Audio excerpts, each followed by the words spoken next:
Olá, pessoal do nono ano, tudo bem? Nossa aula de hoje, nós vamos falar de regimes totalitários. Separei a aula em duas etapas, tá bom? Hoje nós vamos falar de regimes totalitários, na próxima aula nós vamos falar sobre a Segunda Guerra Mundial, ok? Então vamos lá. Quais são os objetivos da nossa aula de hoje? Bem, a nossa aula tem como objetivo analisar o surgimento eh, analisar o surgimento do totalitarismo na Europa, mais especificamente, a Itália e a Alemanha, e compreender algumas características desses projetos totalitários. Vamos também identificar alguns motivos que levaram à Segunda Guerra Mundial, ok? E também faz parte do objetivo dessas duas aulas refletir sobre a emergência dos direitos humanos após a Segunda Guerra Mundial, a partir da experiência da catástrofe, não é? Como é que da guerra, das experiências traumáticas do século XX, vai surgir as principais diretrizes aí para a criação dos direitos humanos, ok? Vamos retomar um pouquinho o contexto histórico do cenário mundial, de uma forma geral, entre 1920 e 1930, tá? No contexto de emergência dos regimes totalitários, ok? Então vamos lá. Nós temos aqui, em primeiro lugar, as consequências da Primeira Guerra Mundial, entre 1914 e 1918, em que os países europeus, especificamente, estavam num processo de reconstrução. Por quê? Porque a experiência da Primeira Guerra Mundial ela foi extremamente traumática, revelando aí uma violência material, não é? Da guerra propriamente dita, e também da experiência subjetiva das pessoas, ou seja, a experiência traumática que as pessoas viveram nesse período. Então, há um trauma que vem da ruptura da ideia de progresso, ou também da ideia lá da Belle Époque, não é? Dos anos de otimismo provocado pelo desenvolvimento industrial, que também foi testemunhado pelas artes, por exemplo, né? Então a Belle Époque ela chega ao fim com a Primeira Guerra Mundial em 1914. Então a guerra é uma ruptura em relação àquela experiência de otimismo, de que a humanidade estava caminhando para o progresso, né? O progresso material, o progresso industrial, tecnológico. Então a guerra ela rompeu com essa experiência positiva dos europeus, não é? Outra consequência da guerra também é o fim dos antigos impérios, o Império Russo, o Império Turco e o Império Austro-Húngaro. Além disso, os países envolvidos na guerra, não é? Todos eles, com exceção dos Estados Unidos, se viram em uma forte crise econômica, não é? Que acabou provocando desemprego, o custo de vida ficou elevado, o preço dos alimentos, boa parte deles deveria ser importado, principalmente dos Estados Unidos para os países europeus. E também nós temos, no caso alemão, as consequências do Tratado de Versalhes. Não é? O Tratado de Versalhes, que pôs fim à guerra, que foi um acordo formal, responsabilizou a Alemanha como culpada pela guerra. De um modo geral, os alemães eles foram punidos, eles tiveram punições severas, como, por exemplo, ter que indenizar as potências que ele havia atacado, que o exército alemão havia atacado. O número de soldados do exército alemão deveria ser reduzido. Também temos a Alemanha ficou proibida de produzir armas, não é? E ela passou a ser vigiada, ocupada. Então nós temos aí o Tratado de Versalhes como um elemento aí de forte ressentimento dos alemães em relação aos franceses, ingleses e norte-americanos também. Não é isso? Mas olha só, como nós vimos na aula passada, a crise de 29, não é, que gerou a Grande Depressão, a maior crise econômica do capitalismo já registrada na história, ela agravou ainda mais o cenário, provocando uma crise social, crise econômica e política em vários países europeus. Para vocês terem uma ideia, a crise de 29 ela não é uma crise europeia. Ela se inicia nos Estados Unidos com a quebra da Bolsa de Valores de Nova York, mas ela se espalha pelo mundo de diversas maneiras. No caso do Brasil, por exemplo, ela afetou diretamente as exportações do café, não é? O principal produto de exportação do Brasil nessa época, e influenciou em um processo de crise das oligarquias no Brasil, que inclusive colocou fim numa nova etapa, criou uma nova etapa na história do Brasil, que é a Revolução de 30. Então vejam como um fato internacional, um fato que aconteceu no mundo inteiro, acabou influenciando também a política interna brasileira. Então, a Grande Depressão, a quebra da Bolsa de Valores, a crise do capitalismo global, ela acabou afetando diversos países, mas de maneiras diferentes. Tá bom? E olha só, essa crise teve um impacto tão grande que ela colocou em questionamento a possibilidade de existência ou não do capitalismo. Então, a partir daí, os governos começaram a pensar: será que esse é realmente o fim do regime capitalista? Será que o capitalismo chegou ao fim? Será que o liberalismo, como forma de gerenciamento político e como projeto político, ele ainda é viável? Será que a democracia ainda é possível? Então, a crise econômica ela acabou afetando os regimes políticos de diversos países. Enquanto isso, na União Soviética, durante a Revolução Bolchevique, a União Soviética ficou imune a essa crise, ou seja, ela não sofreu com os efeitos da crise do capitalismo na década de 20, né? No final da década de 20. E daí surge o discurso de que o socialismo era superior ao capitalismo. Isso porque o capitalismo estava em crise e a economia soviética estava em crescimento, tá bom? Em desenvolvimento. Então vejam, o cenário é esse, um dilema que os países europeus estavam enfrentando. De um lado, o liberalismo em crise e, por outro lado, o outro projeto que estava em vigor era o socialismo, que a maioria rejeitou. Então, qual é aí a escolha que esses países vão adotar? É nesse cenário que o totalitarismo, que os discursos do fascismo, do nazismo, não é? E do próprio stalinismo vão ganhar terreno, vão se desenvolver, tá bom? Por quê? Porque eles são antiliberais e são anticomunistas ao mesmo tempo. Então, é um outro projeto que vai surgir da crise. Então, essa é uma ideia muito importante, que o avanço do fascismo está intimamente relacionado à crise do capitalismo, à crise do modelo liberal, ok? Então, cada vez mais, o fascismo foi ganhando terreno, foi ganhando adeptos, porque, principalmente, entre as classes médias, né? Os pequenos empresários que, arruinados economicamente, estavam em busca aí de uma outra alternativa. Então, quais são as promessas, né, que o fascismo passou a veicular, passou a divulgar nesses países, principalmente na Alemanha e na Itália, por exemplo? A ideia de uma civilização distante do marxismo, ou seja, das análises históricas e filosóficas baseadas no pensamento do Karl Marx, não é? O afastamento do bolchevismo, que é um modelo lá revolucionário, não é? O Partido Bolchevique, o Partido Comunista, e também um afastamento da arte moderna, que eles chamavam de bolchevismo cultural ou arte degenerada.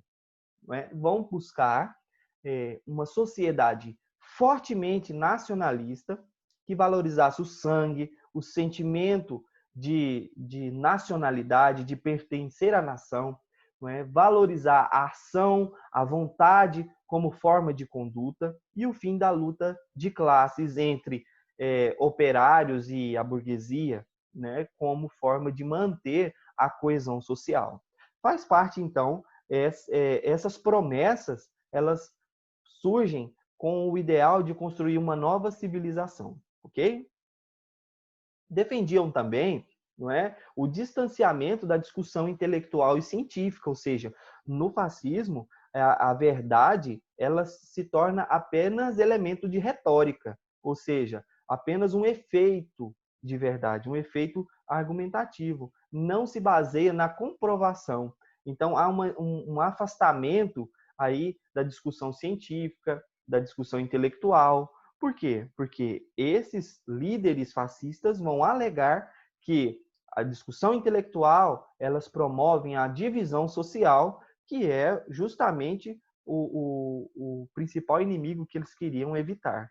Uma sociedade dividida, uma sociedade que questionasse, que problematizasse, não é, sobre o mundo à sua volta. Então, o debate científico e intelectual, ele é afastado. Inclusive, as principais alas, as principais vertentes do marxismo, por exemplo, serão fortemente combatidas porque denunciavam muitas das práticas que esses partidos executavam.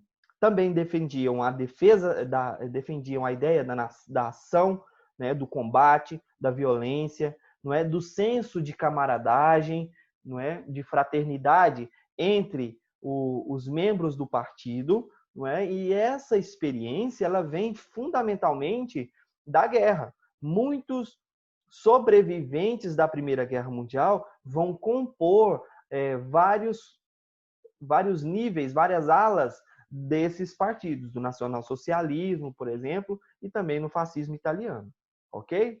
Há nesse projeto também, no fascismo, outro elemento que é o culto à personalidade, ou seja, os movimentos de reverência, de valorização da figura do líder, não é? A ideia de que o líder sempre sabe o que é melhor para a nação, de que ele é a síntese da nação, a síntese do pensamento nacional, o grande representante da nação, o salvador da pátria, não é?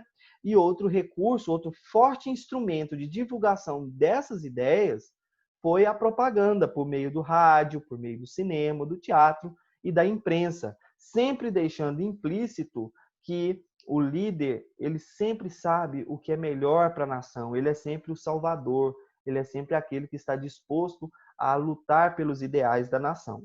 Então, essas ideias, elas vão passar a estar presente, por exemplo, nas escolas, nas cerimônias, não é? Então, a valorização da nação, do hino nacional, da pátria, das bandeiras, dos hinos, dos juramentos de fidelidade ao partido e ao governo fascista, ok? Então, vejam como vai se construindo toda uma ambiência em que o regime fascista vai se instalando e conquistando terreno, não é? Em vários aspectos da vida humana, tá bom? Então, essa ideia nos ajuda a entender por que a Hannah Arendt, por exemplo, chama esses projetos de projetos totalitários, não é? De movimentos totalitários. Por quê? Porque, como vocês podem perceber, eles atuam em diversas esferas da vida humana. Mas vamos ver isso com mais calma, vamos ver isso com mais clareza, não é? Como é que a Hannah Arendt define esses movimentos totalitários de extrema-direita, essas ditaduras que vão surgir aí na Europa nas décadas de 20 e 30, ok? Então, nós temos o totalitarismo se baseia na dominação permanente de todos os indivíduos em toda e qualquer esfera da vida. Viu? Porque a palavra totalitarismo se encaixa muito bem nesses movimentos, porque eles se baseiam na dominação constante de todos os aspectos da vida das pessoas, daquela determinada sociedade. Com isto, a diferença fundamental entre as ditaduras modernas e as tiranias do passado está no uso do terror, não como meio de extermínio e amedrontamento dos oponentes, mas como um instrumento corriqueiro para governar as massas perfeitamente obedientes. Ok? Então, olha só, olha que ideia interessante.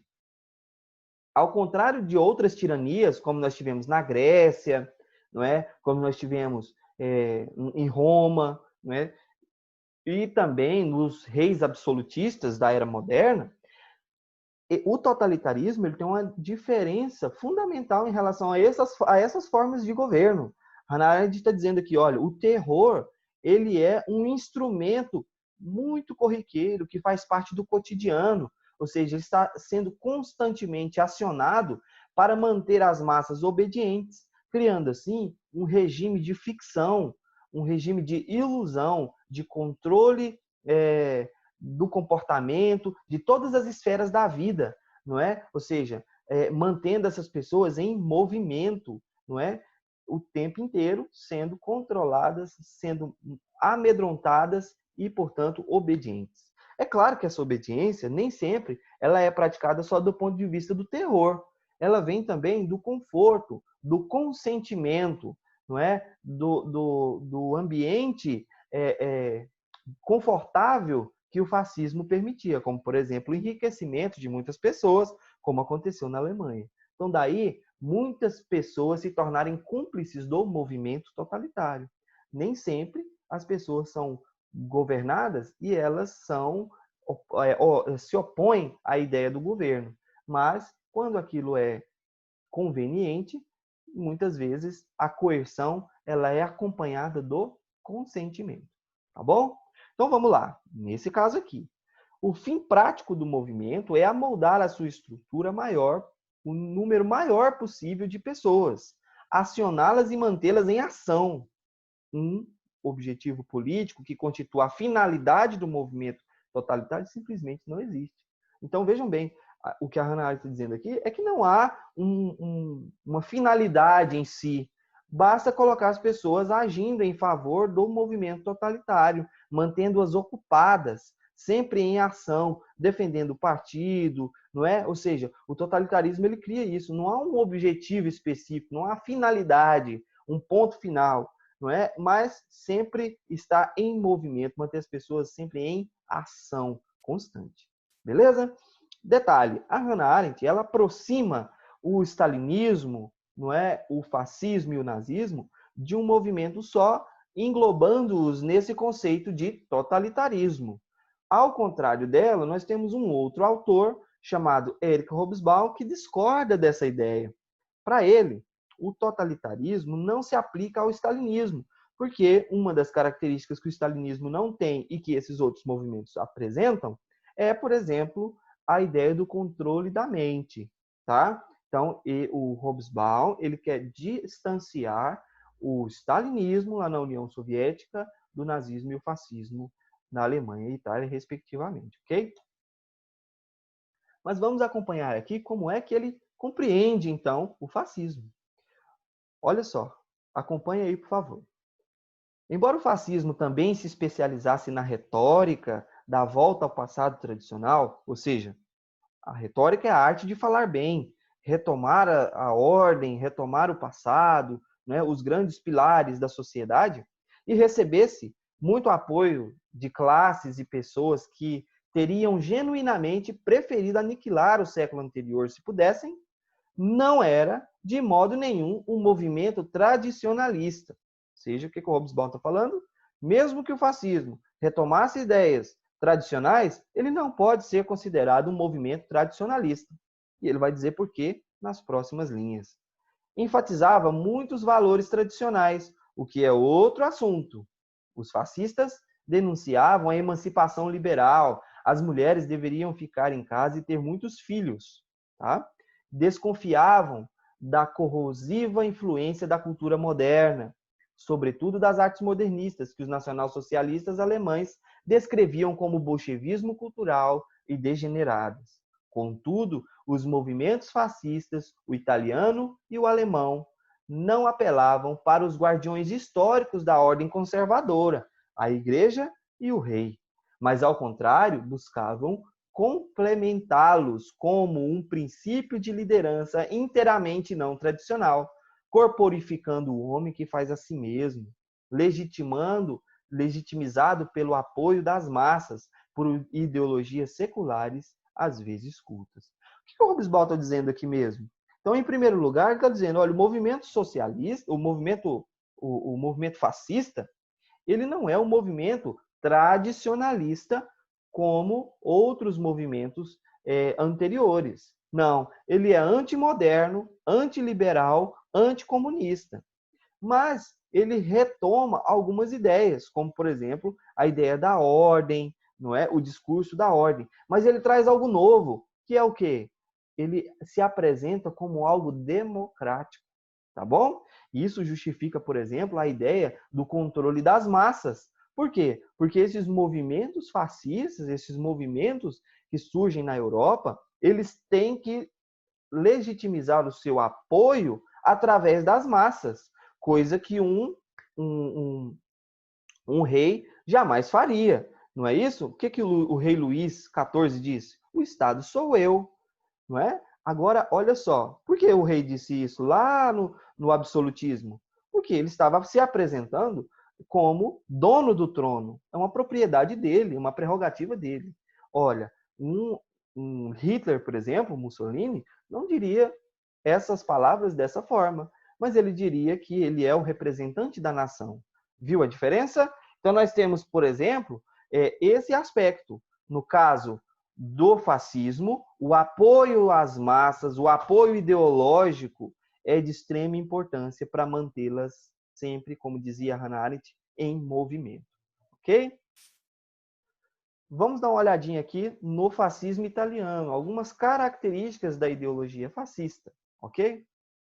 Então, Benito Mussolini, ele subiu ao poder em 1922, se tornando primeiro-ministro da Itália através de um movimento que ficou chamado de Marcha sobre Roma, ok? Nesse momento, nesse contexto aí da década de 20, a Itália estava arruinada, passando por várias crises econômicas e greves.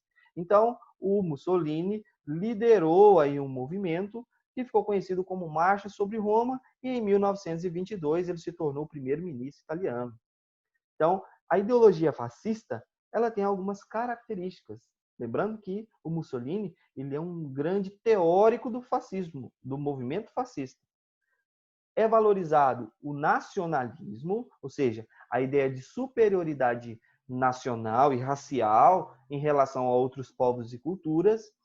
É parte desse movimento a xenofobia, não é? Se eu tenho um grupo nacionalista, é claro que ele vai se identificar, criar sua própria identidade nacional e se definir em relação aos outros. Então, os outros, o estrangeiro que é diferente da nação, o que não faz parte do movimento nacionalista, será alvo de movimentos xenofóbicos, perseguição, agressão, violência física e simbólica contra quem é estrangeiro, contra quem é diferente.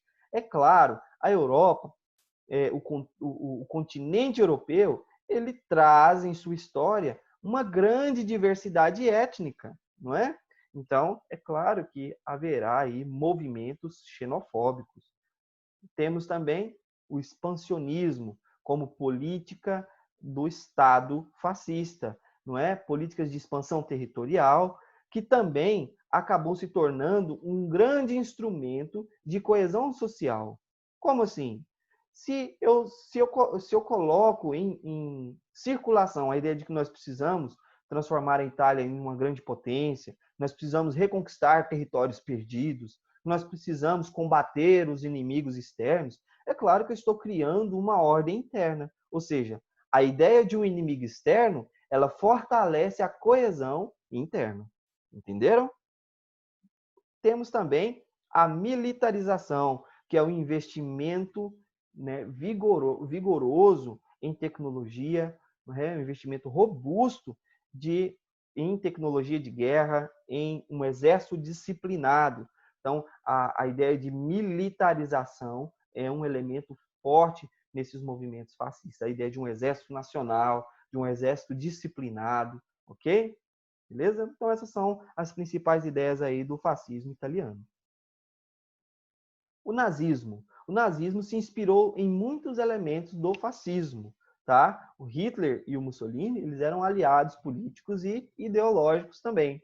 O Hitler chegou ao poder em 1933 e seu partido político se chamava Partido Nacional Socialista dos Trabalhadores Alemães. A primeira tentativa de tomar o poder pelo Hitler foi através de um golpe em 1923. Só que esse golpe fracassou e o Hitler foi parar na prisão. Na prisão ele escreveu a obra Mein Kampf, ou Minha Luta, onde tentou definir o seu principal projeto, que é a construção de uma grande Alemanha baseada na supremacia racial da raça ariana. O Hitler, em 1933, ele se tornou o primeiro-ministro da Alemanha e acabou se tornando o principal líder desse país, criando um regime ditatorial e centralizador. Faz parte aí das características desse regime a censura e a perseguição a seus opositores. Não é? Há uma forte perseguição a comunistas, a pessoas que pensavam diferentemente do partido, não é? Essas pessoas serão presas ou perseguidas, muitas terão que deixar o país. O Hobsbawm é um caso disso, né? O historiador inglês Eric Hobsbawm, esse historiador aqui, ele teve que fugir da Alemanha em 1933 porque ele era um judeu. Então ele teve que sair de lá porque sabia da perseguição contra os judeus aí na década de 30. Então, ele foi para a Inglaterra morar com seus tios. Então, faz parte desse movimento a xenofobia, né, contra comunistas, judeus, ciganos, marxistas, homossexuais, afrodescendentes e etc. Ou seja, aquele que não faz parte da raça ariana será perseguido, será combatido, será violentado física ou simbolicamente, não é? Então, há uma escalada nazista no poder, não é? O nazismo vai se tornando um movimento aí totalitário, vai abrangendo todas as esferas da sociedade. Temos também o culto à imagem do líder, como nós já vimos, não é? Os meios de comunicação são instrumentos de legitimação do poder e, ao mesmo tempo, que combate ideias contrárias ao regime, não é? Como uma forma de manter a coesão social. A propaganda também será um grande instrumento, inclusive na obra Minha Luta, do Hitler, há um capítulo só para discutir a propaganda nazista, a propaganda do partido e quais os mecanismos seriam utilizados para esse projeto. Então, a defesa de um nacionalismo extremo, não é? A defesa da invasão de territórios, a reconquista de territórios anteriormente perdidos, a ampliação territorial, do controle territorial e a ideia de superioridade racial e militar. Não é? Então, faz parte desse projeto a ideia de expansionismo. Então, nós temos também um forte investimento em movimentos militares, um forte investimento em tecnologia militar para a manutenção de um numeroso exército. Ok? Bem, pessoal, na nossa próxima aula, nós iremos falar sobre Segunda Guerra Mundial. Então, não se esqueçam, movimentos totalitários, fascismo e nazismo e as principais características desses movimentos, ok? Então, eu aguardo vocês para a nossa próxima aula. Até lá. Tchau, tchau.